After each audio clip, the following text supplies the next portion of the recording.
Okay, guys, alternate ending. Take 43. With so many movies on the net and TV, it's kind of hard being up and film savvy. Do you catch a show while you're on the go? And how do you know what to keep or what to throw? How do you know what to keep or what to throw? Tune in, tune in, tune in to alternate ending. Tune in, tune in, tune in to alternate ending. Now! Please give a warm welcome to the hosts of Alternate Ending. Welcome to Alternate Ending. We're discovering good movies, one bad movie at a time. I'm your host, film school dropout Robert Jarsinski. Across from me is our casual moviegoer, Carrie Jarsinski. Our critic in residence, Tim Brayton. And just in time for what will be the summer, I guess, officially or unofficially, we're doing our top 5 anticipated summer movies. But first, Tim, you're alive and well. I am. Woo! I am here. I am going to eventually start talking about movies again. So this weekend, this is, you guys know this, but this is sort of for everybody out there in our listenership and readership. This weekend, I wrote the answers to my master's comps, which if you don't know what grad school is, just know that master's comps are the worst thing you have to do in it. So I spent the last month studying for these exams, took them on Saturday, felt pretty good, actually. Like, not slam dunk, oh, I'm the best ever, I should get like king of the grad students or something. But I feel like it went really well. And now that it's behind me, and I, in theory, will not be asked to leave grad school, which was always a tiny possibility, but a possibility, I'm going to get to start watching movies again. So wait, so do you already have the results that you won't be asked to leave?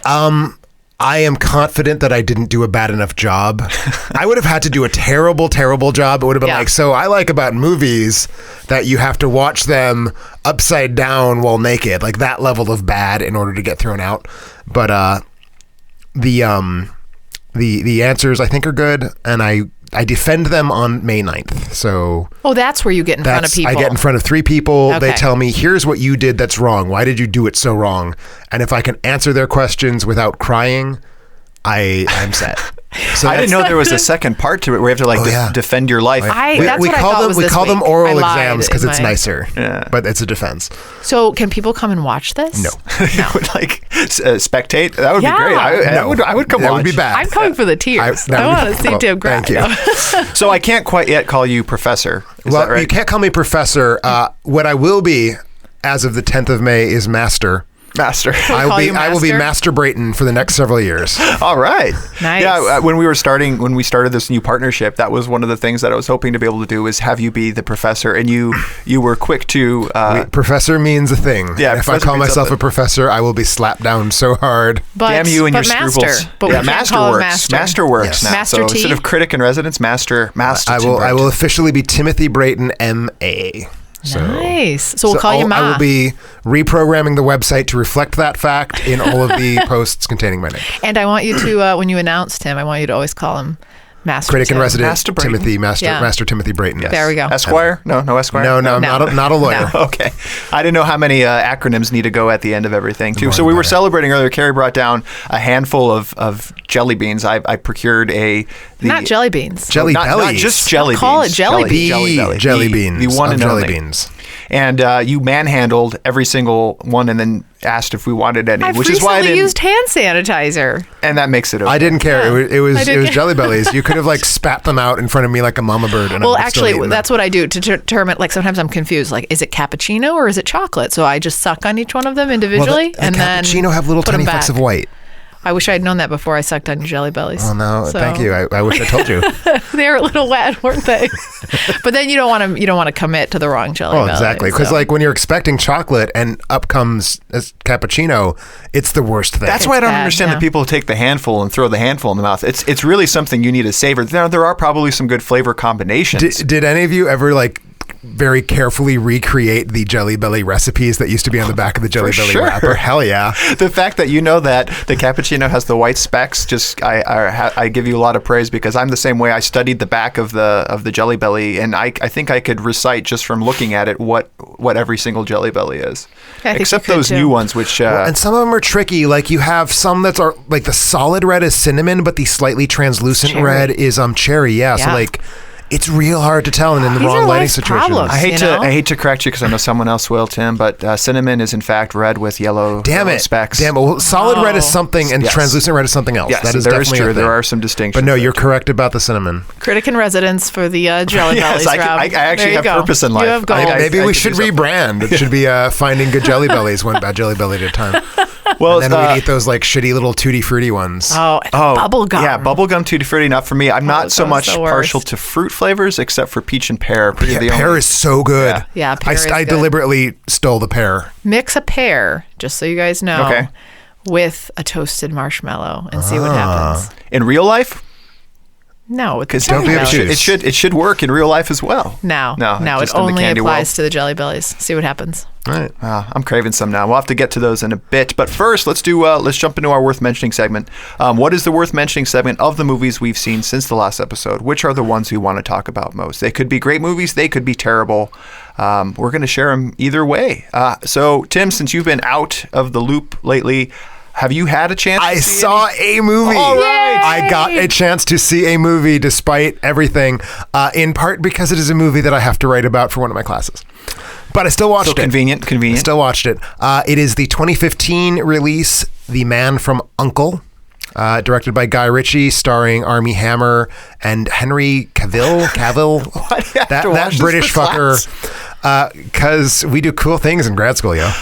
It's a paper. It's a whole thing. I'm not going to bore everybody. But so I watched Man from U.N.C.L.E. I liked it. Guy Ritchie is like a fucking jock itch to me at this point, but I really Why like Man can't from I U.N.C.L.E. picture him? What is he? Guy Ritchie? He did Lock, Stock, and Smoking Barrels back in the 90s, which I thought was great. He did Snatch in 2000, which I thought was okay. Oh, yeah. And then Sherlock since series. then, he's done the 2 Sherlock Holmeses with Robert Downey Jr. He's done Swept Away with Swept Away. Madonna, who was married to him at the time. He did something just abysmally bad after the Sherlock Holmes, but now I can't think of what it was. But does movies that are pretty bad. Yeah. And he's got a King Arthur movie coming out pretty soon that well, I won't spoil my thoughts on it in case anybody is going to be putting it on their list, but I've learned to avoid Guy Ritchie, but I thought Man from U.N.C.L.E. was funny. It was genuinely surprising in certain respects. Had a really good, it captured the 1960s Cold War ethos in a really fun way. I would absolutely recast Henry Cavill. Yeah. Like, he is so bad. But Armie Hammer was good. Alicia Vikander was very good. Would you agree he was pleasant to look at, though? He's a very attractive man. There are a lot of very attractive men. Yeah. They're all very attractive He's white. men. He's not in White Collar. No, that's Matt Bomer, but very close. He looks like very him. Oh, wait. close Does look Henry Cavill is Superman. is Superman. Here- There you here go. is- connected the dots. Yes. Okay, you want an attractive white man in that role? John Hamm. John Hamm as Napoleon Solo. This is tell me that's not better. It's better. It's a looking little him different up. because he's a little I'll older. be the judge. Okay, sure, I'll spot you that. But Yeah. he's an older, but he doesn't look old. I do like John Hamm, and John Hamm can pull off comedy. Okay, so we want Yeah. to keep it a guy in his 20s. Yeah. I don't know. Anybody. Yeah. If a movie star is a man, he's a pretty man. John Hamm. I like Yeah. Espion movies. I talked about this one several episodes ago. I liked it as well. I thought it was pretty good for having. I think it's because I had zero to no expectations, and it didn't feel too much like a Guy Ritchie. It doesn't. Yeah. So that's I may have forgotten that it was Guy Some Ritchie. of the editing does, and the reason I know that is because the editing is what I'm writing a paper about. But other than that, no, it feels like just a good spy movie. Yeah. I would have paid, gone on Amazon. I would have felt rewarded having seen it and unexpectedly surprised. I If it's honestly, I streaming, regret go not seeing it for in the theater. Yeah. I gotta say, Good to know. Good. And are you going to do a formal review of it? unlikely. Okay. Unlikely. But readers do know, listeners do know, I liked The Man from U.N.C.L.E. You should go see it, even if you hate Guy Ritchie. Care what Especially about if you- Care about you? We had Tim with one. How many movies did you manage to squeeze in since the last week? Yeah. I squoze in 0.2 movies. Excellent. 2. Nice. It was I did make it through 27 minutes of Texas Heart, 2016 movie. Texas Heart. Texas Heart. So it was a bit of a rough week. Rob was traveling from Sunday till Friday. My father-in-law is also in town. Rob. I do have 2 children who are rather needy. It's work-related travel. And I work. Leaving your I wife do have with a your job. father, that's just mean. There's a lot of things I won't go into on this episode that I'll tell you about later, Tim. Excellent. But that is the reason that I saw Point Two movies. And I was actually really excited to see this one because... is it the director that wrote to us? Writer. The writer. So the writer of this movie contacted us and asked us to review his movies. So I was super, super excited because, I don't know, it just felt kind of cool. So this movie was available for free on Amazon Prime, so I was excited to try it. Rob warned me in advance that if they're contacting us, that it might have some flaws in advance. Potentially. So I wanted to love it because I wanted to prove Rob wrong. It wasn't the movie for me. It wasn't a movie that I would probably recommend just because it was a story about a corrupt attorney that's fleeing the mob. It wasn't any actors I recognized, and the editing started to make me a little nauseous about 12 minutes in. So I will say this based on my experience at my old site. One of the things that happens when you have a film review site, you will get questions from indie filmmakers, micro-budget filmmakers asking, will you take a look at our movie? And I think this is as good a time as any to say we're going to more or less like have it as our policy that we won't say yes. Like, we love indie filmmakers and we want to encourage you, but it turns into a whole thing and the readership is never really excited about it. And it's kind of puts us as reviewers in an awkward spot. But yeah, so that does happen. You get these requests like, would you see our movie? And these movies are made for pocket change. And like, that's the thing you do got to keep in mind. So for at least $17, this was really good.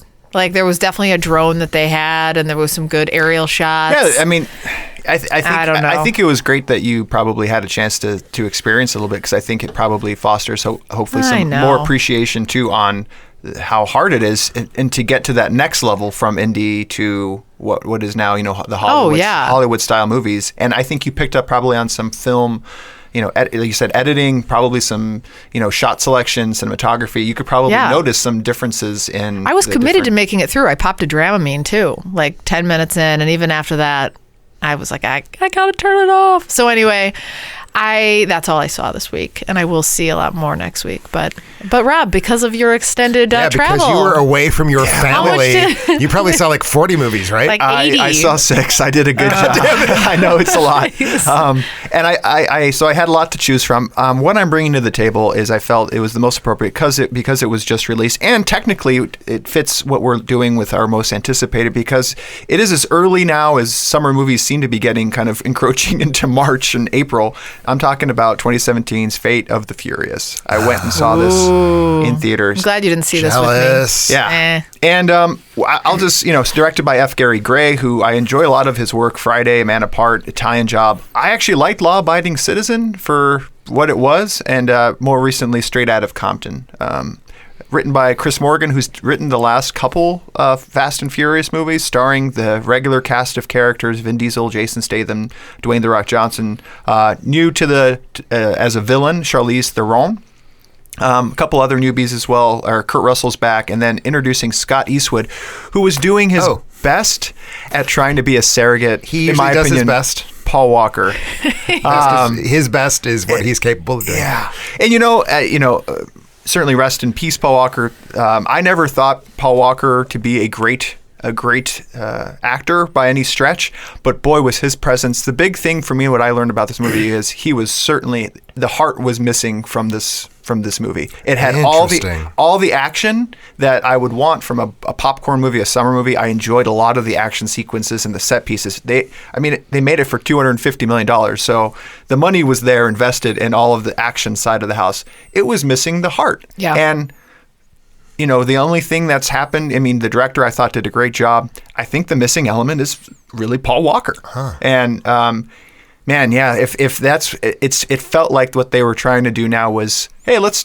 try Scott Eastwood out in this kind of why would you pick somebody that looks almost like his twin? Like, that almost feels weird. Yeah, it felt there were a lot of other nods in the movie where it's like, I get the paying respects, but there was some a little bit too much over the top. Yeah, you'll know when you see it. It will be the next thing I pay money to see in a theater. So. Yeah, and I think it's got a 66% Rotten Tomatoes. I feel that's about right. I think it's great, worth seeing in theaters if you're going to go see it. It's not my jam. So would you say that you have been preemptively, your enthusiasm for F9 of the Furious has been tempered? I just don't know what they can do. How do you? It's been a series of one-upsmanship since, and it gets further and further away from. Again, I understand it's not just about car racing, but now they're international spies, and where does this go now? Space. Yeah, Space. That's all that's left to explore. I want Dwayne Johnson to punch Jason Statham's face in zero gravity. Yeah. That might happen. I hope it happens. And part of it too is I know there was reported that there was some bad blood between The Rock and Vin Diesel. I understand Vin Diesel's maybe a little bit kind of a prima donna is what was said, and I don't know how much of that was released in advance just to get you to then be interested into coming to see it more, but. Yeah, it's just getting bigger and bigger, and I wish there is supposedly going to be a spin-off to the Fast and the Furious main franchise, which will be just Statham and The Rock. So I would pay to see that. Statham and The Rock get my they're what gets my ass in the seat. Just them, and I just want to see them fight continually. Their charisma and everything makes me want to watch these series. Vin Diesel still kind of plays a role in that, but generally I go for now The Rock, and I want to see Jason Statham. And both of them had very prominent roles in action, and I like seeing the action aspects of it, but a lot of cool car chase scenes and interesting ideas there. So worth seeing in theaters for that. I just wish for $250 million someone would pay more attention to the story and building some characters, and I know that's a lot to ask like for. 12, I know. 11 or 12, whatever you said they're on. It's, people are going to come if they're going to come. There's potential there, though. Like, you could explore a little bit of it, and it's just disappointing to see that. I mean, I'm going to see it anyway, so again, what's the point of them working on that if you're going to get my money anyway? But it would just be nice to see that as well. Sure. Well, remember, you can find more details about all the movies we've watched at our site, alternating.com. That's alternating.com. Before we head to our break, you might be wondering about ways to support the show. Direct from our website, you can head to our Patreon page, which provides you access to a ton of perks. You may want to make us watch a movie, have Tim write a review now that he's free, pick an episode topic that we do. You can do it all from our Patreon page, just like, and I'm going to butcher this name, so I apologize in advance, Jochin Mevius. Tim, and that name sound familiar? No, I don't recognize that name. I'm mispronouncing. How do you spell the first name? Jochen. I'm going to type it out. Got our Razzie Award, so appreciate that, and gets the mention on the site. Also, I want to thank all of our listeners who support the show and make their Amazon purchases through our site. Doing it is easy. Just go to our website, alternateending.com. Click Jochin. Joachim, maybe? Joachim. Click on our Amazon banner, seamlessly go about your purchases. All proceeds go to making our show better. Since the last episode, had quite a few purchases. We had a gift card purchased. Kind of an odd amount, $75. Yeah, I feel like you could have either gone a little cheaper and just been okay with the 50, or rounded it We're not up. judging. Maybe it was a birthday. It could have been a birthday. Maybe it was a 75th wedding anniversary. Actually, I do know. It is a That could be. congratulations. It is a congratulations greeting On card. 75 years of marriage. Sometimes, and I don't know if when you go to weddings, you kind of figure out how much you think the expense of the wedding is. You are the only person that does and then that. Like, well, my gift will be, if I was paying admission to this thing, then I would, and I try to offset That it. is That's I how play it. you and your family Yeah. work. Rob's dad calculates it out. He's like, okay, this meal is makes like sense to me. $49. My thing I will is, give 50 if as I an am going upcharge. to, if I think of it in terms of the amount of money that they're spending to give me the food, I would go to a different restaurant and spend the same amount and get much better food. But you're supposed to be, you're not there for the Yeah, food. but that's what I'm saying. Wedding food is shitty. Yeah, So if you're going to think of it always as bad. a transactional relationship, then it's already busted because, Right. you wouldn't spend $49 on chicken in, On chicken crappy parm, broth. yeah. So you guys believe in just a set amount for every wedding? I or agree. is it based on the I believe amount that you know my someone? gift is my presence. That's that's it. So apparently, so do a lot of other men in their 40s and we're still under waiting because on some wedding gifts. yeah, at our wedding, I was not invited to your wedding, so you cannot Yeah, make you me feel were. good. Was I? Yeah, you were. Oh, that's right. You were invited. I think now it's sure? awkward. Now it's really awkward. We'll Was check the the food list. not good enough? It wasn't that good. We had prime rib. No, it was really good. I mean, I had the vegetarian option. We also had some video games purchased, Xbox 360 games, Akai Katana, Wild Guns Reloaded, and The Adventures of Cookies and Cream. Curious about what that is. Cookies and cream sound like a pair of crime-fighting prostitutes. Oh, wow. We also had some gourmet food purchased. Haribo. Oh, I think these might be gummies. Haribo or gummies? They are gummies. What flavor? Yeah. Does it say? Zitrone. Oh, so it must be like lemon. Yes, Citron like with a C Zitrone or with a Z? With a Z. I don't know then. Each bag 200 grams. Oh, nice. And then we had another book, Purchase Mindfulness for Beginners, Reclaiming the Present Moment and Your Life. And then a series I have not started. Tell me if, Tim, I know you haven't had a lot of time for movies, let alone TV, but Game of Thrones. Someone bought the 6th season on Blu-ray. So thank you for that. I have not gotten into the Game of Thrones. I'm kind of waiting for the books to wrap up, which means I'll never, ever read the books or see the show because they will never end. Okay. Well, thank you guys for all your purchases. Keep them coming. Helps us make our website better, make the episodes better. When we get back, our top 5 anticipated summer movies.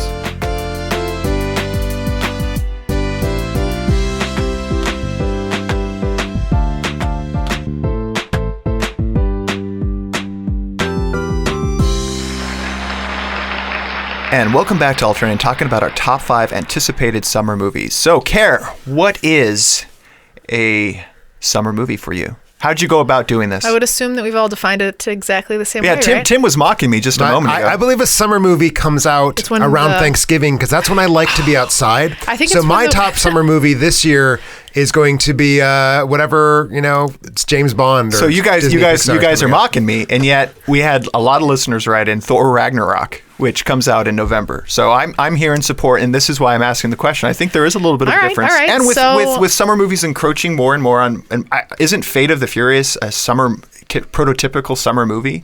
No. It is a prototypical Easter movie. It is Easter an Easter movie. movie. Obviously, when did it come out? Jeez, I don't know Rob. if it's prototypical. To me, You know it's your a summer seasons. movie. What were your dates, Care? What were the dates? Where did you draw the line? My cutoff was September 22nd. Ah. Uh-oh. Is that wrong? Mine is Labor Day. Mine is Labor Day as But well. the end of And summer I started is May 1st. September I guess. 22nd, the last day of summer. But then if we're going to do it meteorologically, Oh, or not crap. meteorologically, if we're going to do it by actual Actual summer, seasons? then we don't start with the first weekend in May. And clearly we start with the first weekend in May. I think it started in June. And yet, let me just sit back and relish in this What moment it that we're is. having now, this disagreement between the two of you who are so sure in mocking me that we were going to be on the same page. Well, we're both not on the What? same page as you, I'm hoping. No, good news- I'm God with damn you. it. I'm with you on the fact that I do it based on movie summer season, which is May to Labor Day. So the good news is all of my movies I was very safe. I played it safe and only went with June, July, and August movies just in case of this occurrence. So you have no May movies. And I- May is when the biggest grossing film of the year is I one that's included coming May. out in May. I joke. I included Okay, May. I just okay. didn't like But- any of so those movies. even the saying summer that though, half of the Tim, year. to be fair to Carrie too, is I think we're going a little early if we're saying May because isn't it Memorial Day weekend to Labor Day? Is that generally? I don't know what the historical summer movie is. It used to be Memorial Day to Labor Day was quote unquote movie summer for many, many years now. Certainly ever since Marvel decided that they were going to release a movie the first weekend in May. And that goes back to 2004, I think, or something like that, 2003. That's when officially summer movie season starts with the first Marvel film. And is it as basically. simple as thinking why such an investment in these tentpole movies? Is it because of school's out? Is Yep, that the whole? 100%. That's the reason. That's okay, the reason. people have more time, Yes. or okay, all The right. summer technically doesn't start until June. Just P.S. Yeah. No, But this if is we're true. being technical, Yeah. But no, which I am. it's the time of year when A, people are more likely to go outside because it's nicer. B, people want to be in the air conditioning because it gets hot. And C, school's out. So what you're saying is, are more people going to agree with me not starting until June, or more with you because you're right? Well, Am I wrong I here? wouldn't put it in those terms, but I think yes. the movie purists will follow the movie schedule. Whatevs. People I didn't like any of the May. general audience people will probably think All the maybe- May movies were crappy. I think the assumption is that May, June, July is summer movie season. All right. So how did you actually research this? Because this isn't something where we can go see obviously these movies or we haven't seen them. It's Right. mostly just based on is it reading something? Is it seeing All right. something? So I committed on this one because I thought you guys were all like, this is an important episode, so I didn't blow it off. I went through and You should blow off none of them. I never do. Carrie phones in every other episode besides Oscar. I'm and not like summer you. movies. I have all of my notes. Tim's like, I just bring my brain. I don't even really bring notes, or I just know it all. But I Googled the full list. I knew a couple I was already excited to see, so I was just hoping the timing worked out that it was a summer movie. Googled the full list, and then I just trailered my way through and watched Nice. a lot of trailers. And then I pulled out the ones that I was really excited about. Did you? So a little different for me. I went month to month on IMDb, went there and just looked at all the movies. I saw who's directing, and if something caught my attention either in the synopsis or director or actor, then I flagged it, and then I went back and looked at the trailers. I didn't. I probably should have done maybe more. I'm just so worried about trailers. I just don't want to have the movie be ruined for me through a trailer. Tim, what was your approach? So I go to comingsoon.net and boxofficemojo.com. Comingsoon.com.net. I go to Coming Soon and Box Office Mojo, both of which have really nice upcoming release schedules. So it's just a nice, you got the dates, you got the movies. Generally, because I was trying to favor big releases, not little releases, it's not hard. It's not like, oh, what is this Transformers The Last Night? What is this movie about? Who made it? Like, I mean, these are big ass movies that were announced 2 years ago. So like, I know who's making them. I know who's in them. So like, that's not a concern. It's just remembering what movies are coming out what days. In your list, were there any that surprised you where you're like, because you seem pretty confident going in here. Number one, you seem very confident about your list. This was weeks ago and you also, Tim, you seem very confident that you and I in particular would have overlaps. A lot of confidence. I think I know your taste well enough to know 2 specific films that we're both going to have. That's what I'm excited to see. We should do a thing where we write them down. Of what we think it'll be. Well, we could say it. I'll trust you guys. I know which 2 I think he's going to have. How do we know you're going to be honest? I'll trust him. I actually care. I think we'll have so many. Here's what I'll say. I think my number 4 and 5 are going to be somewhere on your top 5. Okay. Let's find out. And for you, Carrie, I don't know. Yeah. How many? Let's test wild card. What? How many are we going to overlap?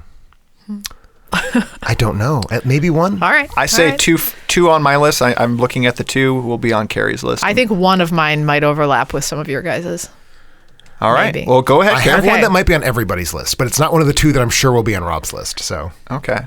Go ahead, Carrie. Kick us off. Here's my other thing. I tried to find ones that were a little diversified, so I didn't pick like all horror, all, space movies, all sci-fi, whatever. So I did a little bit of that. Because your instinct would have been space horror right out of the gate. That's what you would have gravitated towards. Right. And I can't have all space horror movies. So that's why my first one that I'm excited about, might be on your guys' list, is the movie It Comes at Night. That is not on my list. Not on my list. Did you guys see it, though? I haven't seen it. Oh, no. But I mean, see the trailer for it? I saw the trailer. Frightening. Yeah. Yikes. So I was thinking about a really scary movie, and I was choosing between this and The Beguiled. And this just gave me the heebie-jeebies. Really scary. It's written and directed by Trey Schultz. There's a family that's in this secured home, and apparently there's something outside that's terrorizing the world. And the guy that lives there's established some sort of order within the bounds of the house. And somebody's locked behind a door. I don't know. The whole movie's really dark, like looking, like actually in color is very dark. And somebody lets out whatever's in here, but I think they also like take in another family too, which starts to create disorder. Like people are all hiding and whatever. And they have to decide whether or not to help this family that's seeking refuge towards like whatever's terrorizing outside. It stars Joel Edgerton, Calvin Harrison, and Carmen Yojo. It just looked creepy. It absolutely does. Yeah. I'm a huge horror buff. I tend not to like anticipate horror. I like to let it surprise me because usually when I'm excited for horror, if it doesn't have like Babadook in its title, it disappoints me. Oh, Babadook! But, you guys in the Babadook. But yeah, I am optimistic that I will end up liking that movie. Yeah, but and it didn't give anything away in the trailer. I mean, you just good. know that you're freaked out, but you don't know why.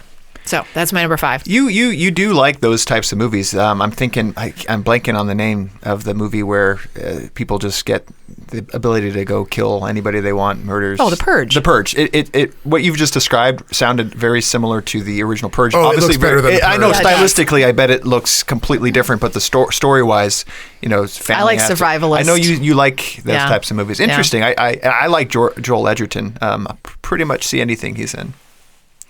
All right, who's up next? Tim, you want to go? Well, just real quick before we move on, I want to point out that It Comes at Night opens on June 9th. Did I say that? I'm sorry. June 9th, yeah. So June 9th. So not too far from now. Yeah. Are we going to be going? So will you be seeing try to see all your movies in theaters? Probably not. Okay, I'm going to try. Okay. I'm going to do it. You do that with your 5 days away from your family. So I agree with Carrie. Space horror, totally lame genre, which is why my number 5 is Alien Covenant. That's my number 4. So far, you're right. Yeah, I knew you'd have Alien Covenant. Close. I like that. You guys no doubt you're going to have Alien Covenant. Tim knows me. I'm glad he does. So depending on how we use numbers, it is either the 4th, the 8th or the 9th film in the Alien franchise, the 2nd to be directed by Ridley Scott, or 3rd if we count Prometheus. Here's the thing. There are more bad Alien movies than good Alien movies, and Prometheus is a very, very, very pretty film that isn't terribly good, but I'll go see it. It's an Alien. Yeah. Guys, it's got Alien in it. And a covenant of some kind. And that's sadly, that's all it takes. It's like, I will get to see H.R. Geiger's Alien busting shit up. And by shit, I mean bodies that are human. And by busting, I mean from out of their chests. It feels Sounds a little good. bit like they took Alien, the crew from the Alien, but then dropped them in the world of a prettier world of aliens, and they're going to have to like figure stuff out, but they're less equipped to be able to do Right. it, which is great. And the whole play, I think I've told Carrie on this, there is such a psychological tie between sexuality and then horror and fear, like the two, and it looks like Ridley's bringing both of those together. A lot of love. I think this one will feature nudity. Spoiler, maybe, and with that building tension of, it's just I've seen that a lot in horror movies, the use of fear and sexuality kind of in movies, and it looks like it's going to be in this as well too. Is Sigourney Weaver in all of the Alien movies, or just She is in the 4 main Alien movies. So Alien, Aliens, Alien 3/Alien Cubed, depending on how gosh. much you attend to the superscript, and Alien Resurrection. Okay. And I would go so far as to say that the only good Alien films are somewhere contained within that list of 4. Bracket it where you will. So maybe the key is that Sigourney Weaver needs to be in an Alien movie for it to be good. I know you guys have. Before the episode, we were talking about your guys' little Sigourney Weaver thing, which I don't get, is but good and pure. I think in our future, since Carrie hasn't gone down the path of seeing too many of these, we're going to have to Or any probably of do these. some sort of episode dedicated to Alien this. marathon. Yeah, I think that's going to be coming soon. if I have to watch 9 Alien movies, I think I miscounted. I think this will be the 8th, not that there have been. If I have to watch 8 Alien movies, I'm picking something for you people that you guys have to sit through. That's fair. All right. That's only fair. Yes. Yes. All right, deal. And May 19th for May that 19th. one. Very soon. okay. Number 5 for me, since Tim took my number 4. Number 5 for me, this will maybe be on Tim's list. I don't know how much he likes Christopher Nolan. This but is my number 4. yeah, we just flip-flopped. This is flip-flopped. great. I feel very validated. There's a lot of right now. man love in this room right now. I'm just so that's- At this moment in time, Rob and I are both nude, and we're about to start wrestling. Just FYI. They are holding hands, and I'm just sitting here. I did awkwardly. not expect this on Carrie's list because July 21st Wait, what's it release called? of Did you say the Dunkirk, name? Oh. Dunkirk, directed by Christopher Nolan, is a World War II biopic. It's not a biopic. No, it's, not it's a biopic of a war. Of a It's battle, a war movie. But it's a war movie. It's a war movie. I didn't think, Care, that this would be something that I don't see, like, other than Saving Private Ryan. I couldn't read see about you. it, You've but seen, yeah. So Allied soldiers from Belgium. Apparently, in British history, this is a very famous battle. As a U.S. citizen, didn't really know much about Dunkirk, and I believe Dunkirk. There was a movie made about it in the 50s or something like that. I think I might have saw that. But stars Christopher Nolan's typical cast of characters, which is Tom Hardy and Cillian Murphy, also bringing along Mark Rylance, and then Kenneth Branagh's in it. A lot of great British actors and just actors in general. I'm just excited to see anything Christopher Nolan does. I know it's hard to bash on the guy. It's not that hard. It's not. Well, Actually, I mean, it's kind of easy. Some people don't like some of his more recent movies, but again, if you look at the body of his work, it's all above. It's all in the great level to me. I think all of his movies have been great or my feeling amazing. about Nolan, I think he is excellent at the craft of making movies. He knows where to put the camera. I think his action scenes get a lot of shit that they do not deserve. I've had some really good conversations actually with a really good editor who I won't name because I don't want to put her on the spot, about how the Dark Knight action scenes are like completely misunderstood by like ungenerous, uncharitable people who think editing must be X when it can be these other things as well. I think he's great at putting up the camera. I think he's great at staging action. I think he is not good at telling stories that are not set in a very tightly bound real world. Hence we get things like Interstellar, which is kind of a disaster. Wait, you mean you didn't like the movie? I like the movie, but Oh. like the storytelling is the just story. a crazy wreck in Interstellar. So the fact that he's working in the world and he's working in a historical event, I think is going to encourage him to avoid the worst bad habits of the last his major films recently, Inception, Interstellar, and Dark Knight Rises, all of which I think are weak. I think they might be his worst 3 movies, honestly. I think they're all great movies. That's the thing. Rob's slowly backing his hand away right now, as he said that about Interstellar and Inception. Rob the thing that loves makes movies. me nervous about this is I feel there must be some sort of club when you reach a certain status as a director where you have to do a war movie. Where it's like, yes, I got to do it. They're usually good. Yeah, they're good, and I'm excited about it. That's not what I'm... The one thing about Dunkirk that I'm both excited about and disgusted by, using vintage equipment, old planes, old boats. He got out real, honest-to-God boats and then destroyed them. So on the one hand, it's like, yeah, verisimilitude, fuck CGI. And on the other hand, it's like, but they're like 80-year-old boats. Yeah. Why do you blow those up for your stupid movie? Sad. The PG-13 makes me a little nervous as well, too, as someone who likes... He hasn't made an R-rated movie since Memento, though. Or was Insomnia R-rated? It would have surprised me if Insomnia is not R-rated. It felt very R-rated. But I mean, so he's long since it's just for war gone away movies. from that. I don't mind seeing a little bit of, gore and stuff in my action sequences. So like I don't know if that missing will detract a little bit from me. So I'm a little skeptical about this. I know I'm gonna love it. Will it make my top 5 at the end of this when we kind of look back? I'm not sure, but certainly 5 for me right now. So, Care, number 4 to you. Number 4. This might be on your lists. All this right. might overlap. Is a movie that's coming out August 4th. Nope. Called Wind River. I've not heard of this movie. Where do you go? What do you mean? To find these picks? I told you I watch a lot of trailers. Wind River? All right, tell me about Wind River, this. Weinstein Company. Do you know August who Taylor 4th. Sheridan is? I do. Okay, so this is his directorial debut. He wrote and directed this movie. Oh. Have you heard about this one? Okay. So Hell or High Water and the writer. Sicario, right? Yeah. Okay. So a U.S. Fish and Wildlife Service agent discovers a body in the wilderness while he's out of a young Indian woman living on a reservation. So he discovers a body, young, like 18-year-old. And so he employs a young FBI rookie agent played by Elizabeth Olsen to come and help investigate. And the two sort of venture off into the wilderness and are sort of ravaged by the violence of what's happening in the wilderness out there to try and seek justice for this girl who's been murdered. So it's Jeremy Renner, who I know you don't love. I don't love. I know, but so from the reviews of it, I think it was previewed at the Sundance Film Festival. Okay. And it got really good reviews there. And so... I mean, the concept with the writer of Sicario attached to it gets me all hot and bothered. That's why I'm a little upset that I didn't pay attention to this. Just Taylor Sheridan's That's why I name thought it would only be on your list. would have done. I think it's a you should little see less. how he is as a director. And I didn't like Sicario. Well, I fell asleep in Sicario, but I think it's not probably quite as gory as those movies from what I read, which I thought maybe again would be another reason why I might like it a little bit more. Sure. And that it's just more of a story about these two trying to brave the wilderness, and it looked really good. I will say, for my part, I didn't really look at films that don't have a committed wide release, and that one at this moment in time is not marked for a wide release. I did eventually break that rule a tiny bit, so when we get to that point, we'll get to that point. But so yeah, good pick. Thanks. Yeah, I did not know about this movie. Yeah, it looks good. All right, Tim, you're now on number 3. Yeah, Is that what we're doing? You and I both have our 4 and 5, so okay. we'll jump ahead to 3. So my number 3. I would not be surprised if this is on either of your lists, actually. We'll figure out. I think it's my number 1. I can feel it. Oh, yeah?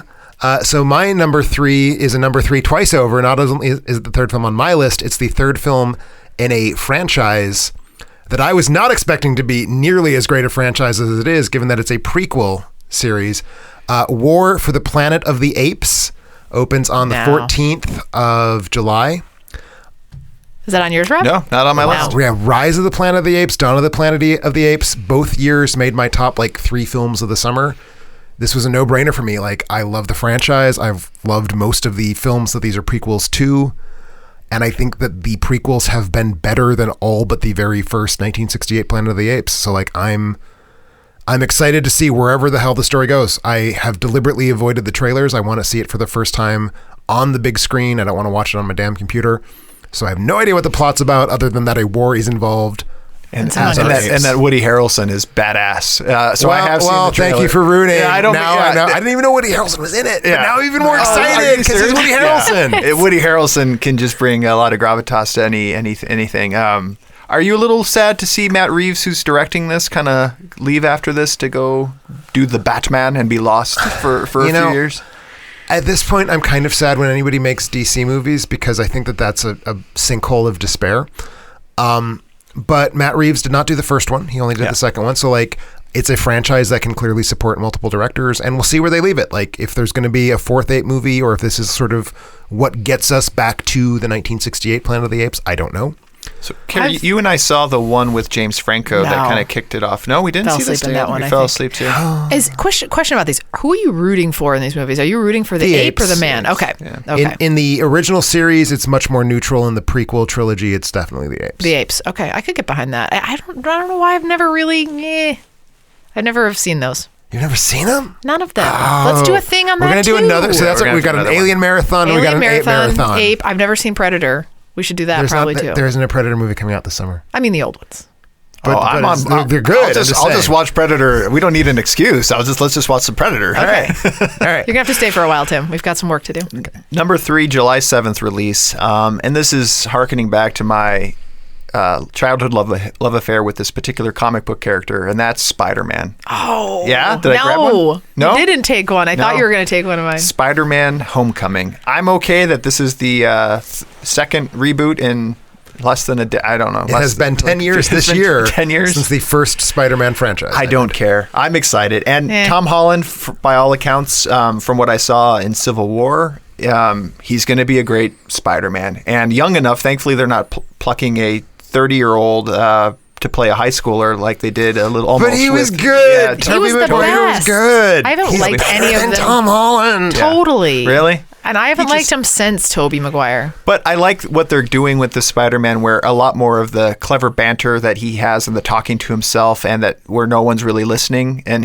that's what, and to me, in the comic books, that's who Spider-Man is. And it looks like they're kind of bringing that back to the character. Directed by John Watts, whose only other credit is Cop Car, which I haven't seen. I can picture the poster with Kevin Bacon, where two boys steal a cop car and run off with it. So I don't know, but from how he'll be able to handle a series of this magnitude, but written by John Francis Daly, who actor, also writer. I like his comedy, so I'm excited to see how the comedy is infused with my love affair with comic book movies. And Michael Keaton's in it, playing the villain. So yeah, that's my number 3. I'm excited. July 7th release, so I know I'll be doing around the 4th of July weekend. Yeah, you don't have that one either. The trailers just don't. They don't get do you. It. Like, at this point, I feel like the Marvel movies are so samey that if a trailer promises me it's more Marvel, I'm like, oh, okay. And it needs to do something like, it's Marvel, but now there's fucking Led Zeppelin and like 80s font. And it's like, yeah, I want that movie. But like in the meantime, Spider-Man's like, well, why don't you have 80s font? Spider-Man, like, I'm bored. And it's a guilty pleasure for sure. Even if you watch the trailer, there's a scene where they just steal from the old Spider-Man where he's holding together, two things falling apart with his spider webs, and he's being stretched really far. I mean, they're even running out of things to do within the series itself. But that all being said, I'll watch a million of those types of movies, and I'll be fine. I'll be okay. I'll enjoy wanting to see it. I do not want to piss on your Wheaties, so. All right, Carrie. Neither do I. What are you on now? Oh, well, we kind of skipped around, so it's back to her for 3. Okay, back to Carrie for 3. All right. Okay, this one might be on your guys' lists too, maybe. Do you guys have the June 23rd releasing The Big Sick? I have a June 23rd release, but it is not The Big Sick. I feel like you intentionally went I out did and not. picked movies that I have no idea. You haven't heard of this. I've heard of The Big Sick. See? I've heard of The Big Sick. Heard of it? Oh, let me tell you about The Big Sick. So it's directed by Michael Showalter, and it's written by Emily Gordon. What? I'm laughing because you said Michael Showalter, and it's the same director for your number 1 from last year, which was Hello, My Name is Doris, where that was your number 1. Which is probably Wait, that's why a Showalter? Yeah. I didn't even know either, which is probably why I was so drawn to this movie. You must like a particular director. I must. Style, yeah. And I was spot on last year, so I guess now here I'm we going are to check again. to make sure it's Showalter. You double check that while I tell you about this movie. So it's written by Emily Gordon and Kumail Nanjiani. Do you know who that is? He's that guy. He's a comedian. Indian comedian. No, I think from Silicon Valley. That's exactly yes. Yeah, That's I love exactly what it him in is. Silicon I Valley. haven't seen Silicon exactly, Valley. and he's hilarious as a comedian, and he's hilarious in Silicon Valley. So it's the true story of the courtship between Kumail and his now wife Emily Gordon, and so they write the story about how their courtship, or while they were dating, from him coming from a traditional Muslim family, and they're unhappy with the relationship that he has with Emily. She falls ill, and he has to team up with her parents, and I think his own, to try it while she gets better. And they're still in the dating phase, so it's weird when your partner gets sick and you're not really committed. You're like, do I leave? Do I stay? So it's supposed to be really, really funny. I read that it's supposed to be this sincere romantic comedy that gives you laughs and tears in the same 5-minute space. And I loved that Meet the Patels movie. I love the idea of understanding how other people's sort of dating rituals and all that stuff go. I just find it hilarious because everything's so unique, and I like the awkwardness that movies like that bring. And he's hilarious, so I imagine that I'll find it to be cute. The Big Sick. The Big Sick, Okay. June 23rd. All right. Goes out. I'm in. Yeah. I'm certainly Did I curious. sell you guys on it? I'm certainly curious. I'm interested to see if you'll actually, much like it is Michael Showalter, Hello, My Name is Doris, if you'll actually go see it in theaters or wait 6 months after and have I'm a to wild pick it card, up. Rob. You can't predict what I'm going to do. It's most anticipated, but not willing to actually go pay for it and see it in theaters. You know what? We'll see on this one. You don't know me. Number 2, 10. Do you have any crossover left with me, you think? I think I have one. There's no. I think the answer is no. I don't think so either. And the reason is, while I thought my number 2 might be on your list, there's no way it would be as high, I don't think, on your list as number 2. So, all right, go ahead. Well, I'm not even going to leave the 23rd of June for mine. I think it's June. It's June.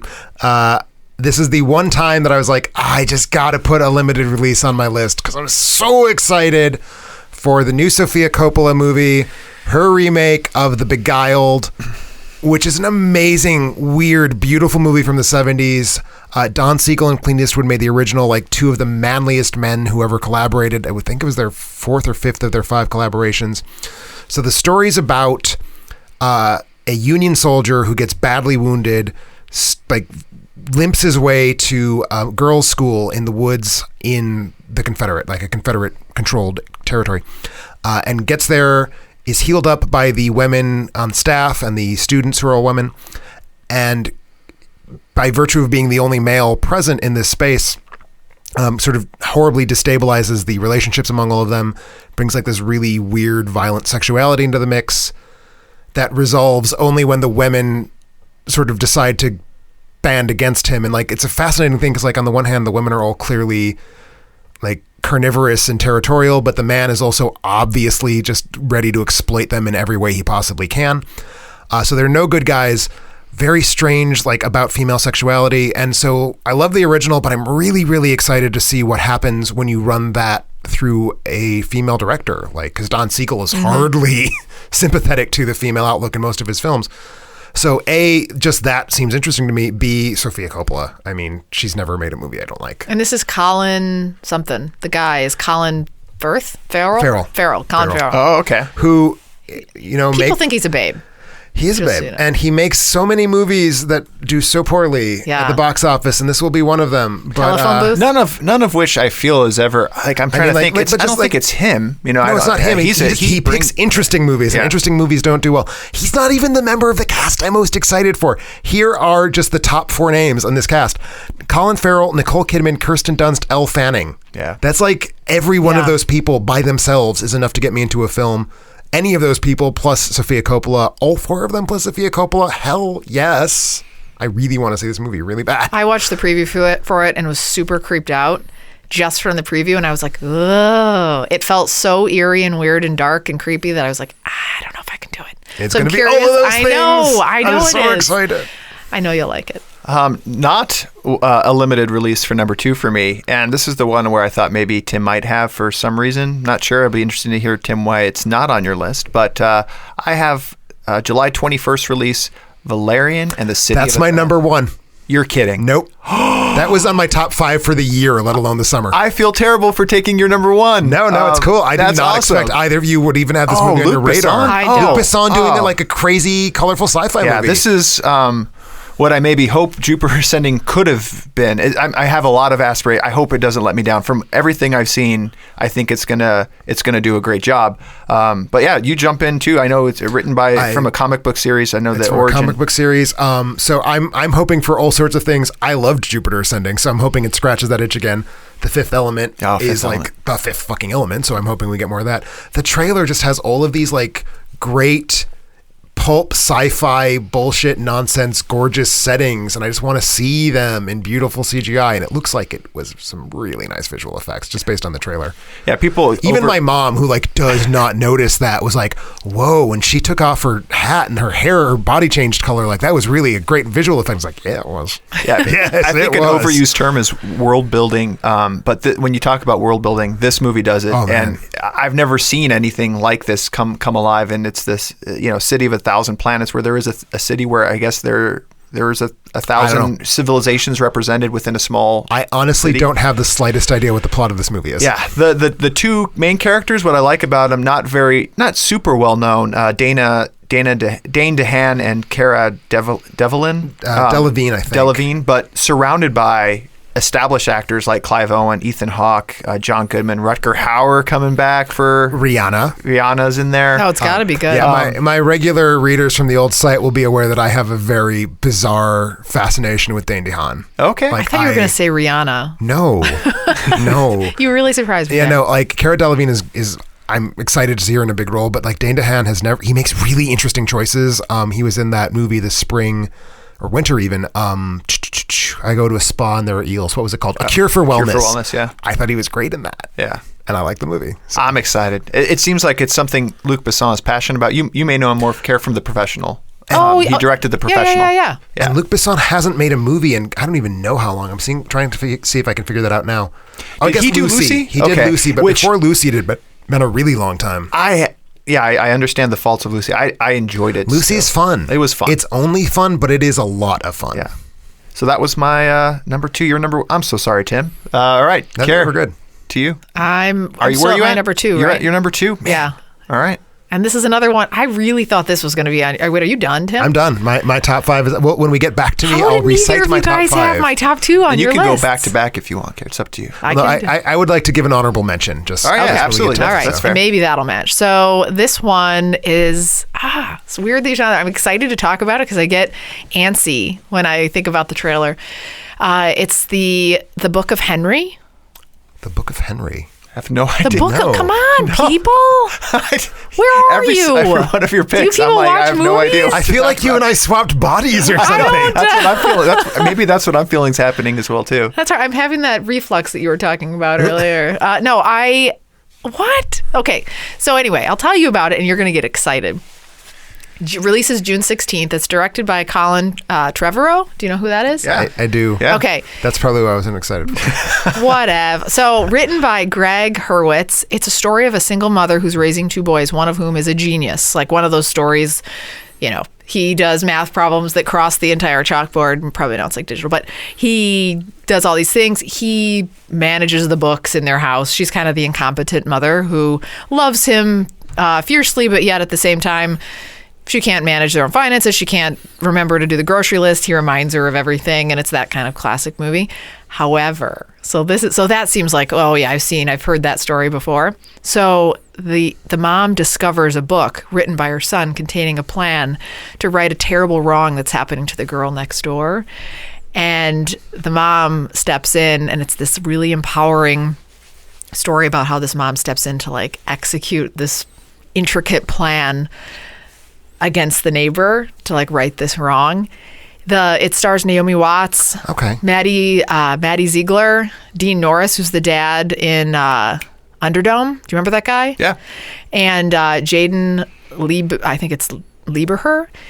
Watch the trailer and you're like, oh, it's just really such a departure for Colin from what it sounds like too. The one review I read about it was like, is it going to be too much fit into one movie with a kind of the different paths that it goes on, but if it goes in the way that it feels like it's What's going the tone? Is it because it started off like you were saying, it's heartwarming. It sounds heartwarming. Yeah, it sounds but then heartwarming, it sounds and then like it there's goes a beat dark. of darkness. So you in there. know this in the trailer. I'm going to tell you what it is. So you find out that the girl next door is being sexually assaulted by her dad. Yeah. And so the mom, like the way that the trailer goes is like the mom like Does it turn thriller? Does it feel thriller? It turns thriller, and the that's mom interesting. turns into like this, like I'm going to go out and I'm going to get this guy, but the guy ends up being like a cop, and you know this from the trailer.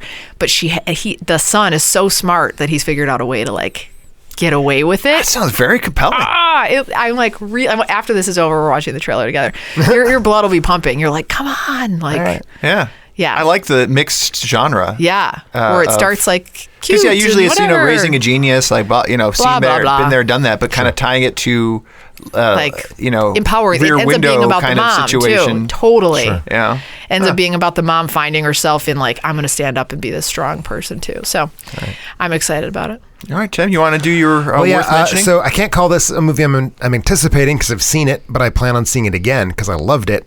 June 30th, limited release, the new documentary by Errol Morris. It's called The B-Side, Elsa Dorfman's portrait photography. I saw this last year when it was on the festivals. It is a documentary about Errol Morris's neighbor in Massachusetts, this lovely old lady named Elsa Dorfman, who rose to some level of prominence for her large format Polaroid portraits. And she's just this pleasant human being who doesn't really get why Errol Morris thinks that she's an important artist who should be exposed to the world, but sort of runs with it. And it's the story of how she came into photography, the people she's worked with, including the Beat poets. Like that's sort of where she became prominent, as she like was a favorite of the Beats. And she's just so nice. And like you get to spend 76 minutes enjoying her company, and it's so lovely.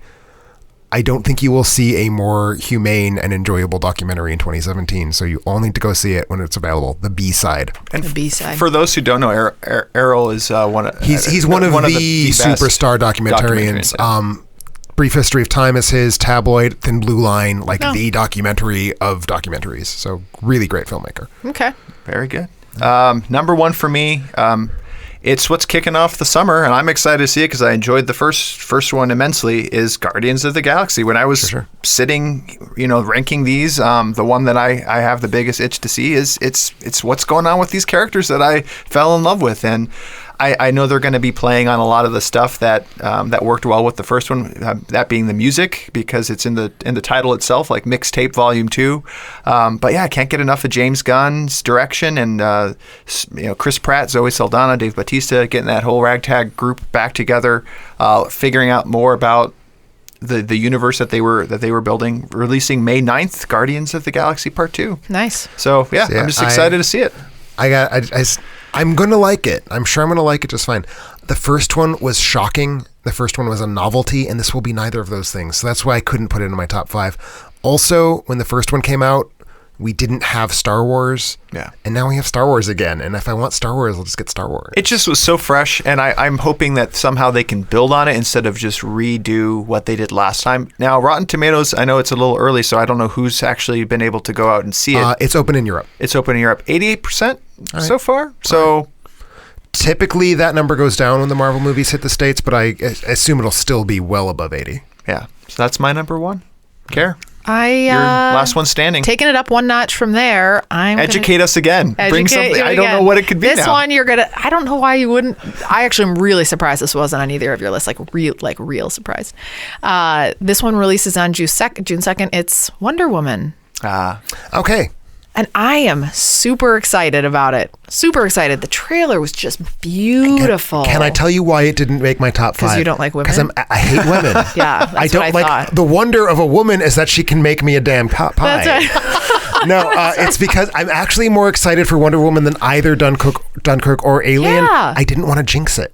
Oh, well, you got to put yourself out there, Tim. The Warner's movies are like they're on a knife edge, and like any one of them could be Suicide Squad again, and I don't want that to happen. I don't think that's this I at put all. myself out there last year with Batman v Superman. And I knew that was going to be a... And I liked Batman v Superman. I thought it was bloated and dumb, but like it had some good This is going to be stuff good. within I its can dumb. tell. The trailer's great. It's great. The trailer's amazing. Like when you asked me about the Star Wars trailer, and I was like, "Oh, there was some transportation." This this was like the whole movie. Again, my blood was racing watching the trailer for this, and it was that chill that you're looking for in a trailer to get really excited about it. I didn't know a lot about it going into it, so I read a little bit about it too. It's directed by Patty Jenkins, and the screenplay is by Alan Heinberg. So it starts off before she's Wonder Woman, when she is Diana. And she's the princess of the Amazons, and she's a trained warrior. But then a pilot crashes and tells of the conflict that's happening in the outside world, and she decides that that's her job, or her role is to go out and to fight the war, to end all wars. Are your hair standing up? I think it's so cool that we have a superhero, like a big-ass popcorn movie set during World War I. Yeah. That's so cool. World War I Totally. to me, and maybe it had its day and time, and the golden age of Hollywood. Yeah. I don't know. Well, I need more World War I movies. The thing is, World War II presents much clearer cut. These are the good people and these are the bad people than World War I, so it's easier to tell stories in World War II. Yeah, no, that's a good point. I think this one, it's the first that I think since 2005 that has a female lead superhero. So it's been a long time. Damn, it has been 2005, and that was a shitty movie. That was called. Yeah, that's exactly what and it was. Before Elektra was Catwoman. It stands to be the first good superheroine movie ever made. Yeah, intense, and she's a babe. It's played by Gal Gadot. Gadot. Thank you for saying that before me. Chris Pine's in it, and Robin Wright. I guess it's been in development since '96, but it's been changing hands a bunch over the years, and they haven't really. The DC continuity happened, so they had to switch that around. Yeah. It was also chosen by Joy V. Hill and Alessio Pasquale. I think it looks awesome. I have my fingers crossed. I want it to be good. The soundtrack was already good. It was pretty. And here's my last question. Is she so it's DC. Is she like Superman, where if a bullet hits her in the chest, she won't bleed? Because she uses her bracelets to deflect the bullets. I believe Wonder Woman is permeable to damage. Yeah. Okay, that's what I was curious. The bracelets, I'm sure she's superhuman in some way, shape, or form, obviously, but she is an ageless Greek goddess. Yes.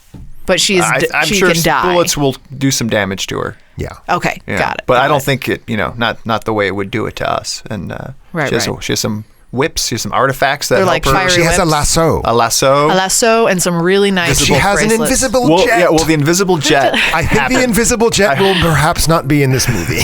I am sad. Well, maybe it is. How do you know? Because I don't think she got the invisible jet until the 60s. I meant because it's invisible. Oh. Yeah. I get what you're saying. There we go. I'm slow on the uptake. Every episode, we randomly select one member of our audience who shared their top movie picks. This week, we actually had a ton of people write in. I think a lot of people are excited about the summer movies just as much as we are. I had to go at number 4 because we had such a tie for 5th. So tied for 4th, we have The Beguiled. So audience doing a good job. Good pick. Also readers. tied with it, Spider-Man: Homecoming. Bad pick, readers.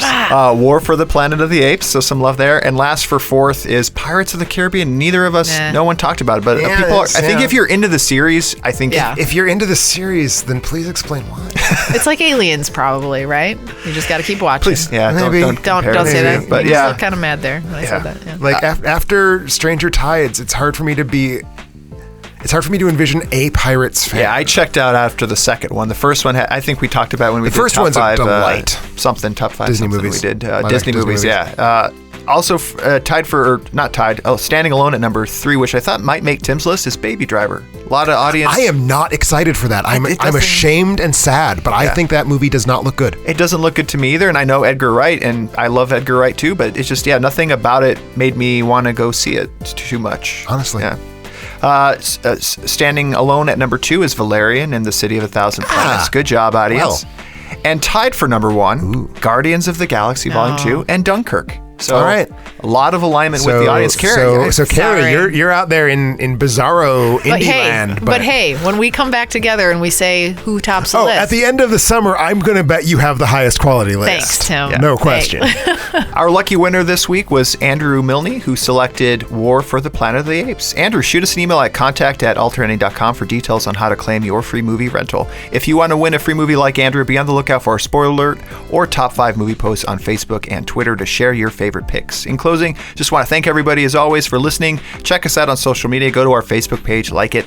We're now that Tim's out of out of the dungeon that is school. Probably will be having some more Twitter activity as well, Tim. I don't want to commit to that for a couple weeks yet, but I will do what I can.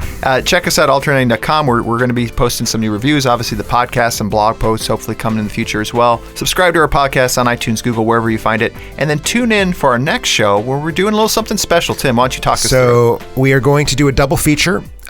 Recently, last week, the Best Picture nominee and winner of the most Oscars for the 2016 Oscars was La La Land. Came out on home video, so it's now available if you haven't seen it, if you saw it and want to see it again. We are going to next week do a double feature of La La Land and one of the films that was its most important influence, Jacques Demy's 1964 delightful musical, The Umbrellas of Cherbourg. So catch both of those, and then we're going to talk about them, how they relate, what's strong about each, what's maybe not quite as strong about each, although there's nothing wrong with Umbrellas of Cherbourg because it's a masterpiece. Or La La Land, also a masterpiece. Very good. Well, I'm excited, so you guys make sure to check both of those out beforehand, and then tune into our next episode. Catch you then.